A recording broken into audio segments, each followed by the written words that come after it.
A lot of times whenever you hear about black people, it's always negative. And as black people, I think we're the ones that need to take responsibility for making sure that that message of negativity doesn't always overpower the positive. But in the meantime, when you do hear about slavery in your history classes, when you do hear about poverty in your social science classes and things like that, it goes all the way back to that second slide. Don't let it take away your confidence and your motivation. So when you do have to hear that, some of it's good if you can hear the struggle and it makes you stronger. And if it makes you want to work harder.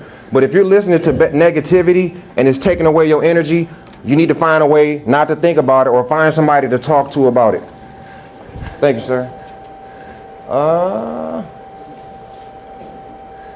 I'm going to skip that one because I've talked about that a lot. Fighting the power, meaning not allowing yourself to believe the lie. Again, once you believe that lie, you're your worst enemy. Hardcore, what I mean is increasing your tolerance for rejection. And so what you're going to go through sometimes because of the color of your skin is society's going to reject you. Society is going to mistreat you. Simple example, we always use it, getting pulled over by the police just because of how you look, color of your skin. And so if you're too sensitive to rejection, every time you experience rejection, it's going to really hurt you. So it almost goes back to what I said earlier, expect resistance, but you got to figure out how, when you do experience rejection, it doesn't affect you as much. So you got to think about ways and prepare yourself to understand that I'm going to experience rejection, but these are the things, this is how I'm going to think about it to let it not hurt me so much. Next thing, no excuses. This is I want everybody to think about this, especially you young guys. Never use racism as an excuse. I'll put it in plain terms. I talked about the bully at school taking your lunch every day. A weak person, sooner or later, is going to say, the reason why I don't bring my lunch to school is because the bully going to take it.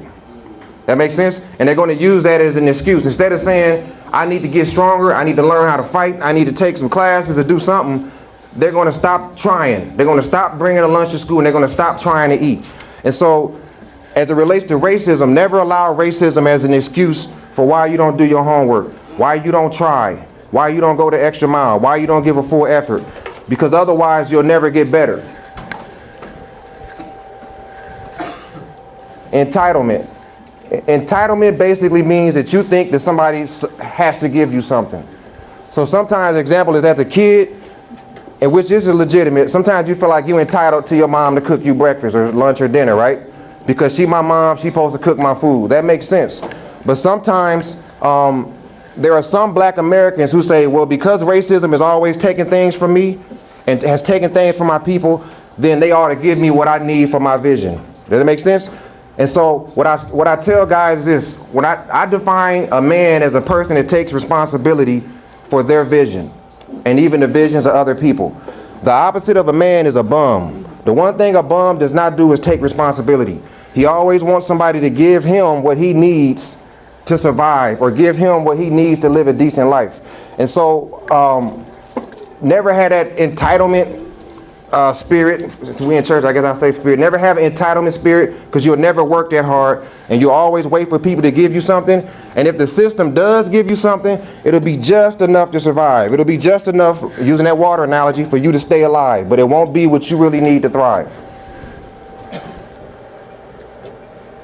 Fear of failure. I work with black males at a college, and there's about 100 of them.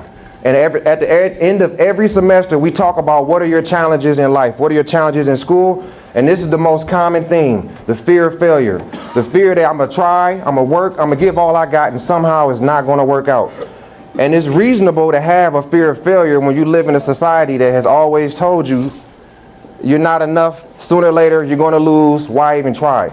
But you have to resist that. You have to be able to sometimes have that fear of failure, but still have confidence to keep working and keep trying. Don't panic. The purpose of panic is not necessarily good. The purpose of panic is to make you stop thinking.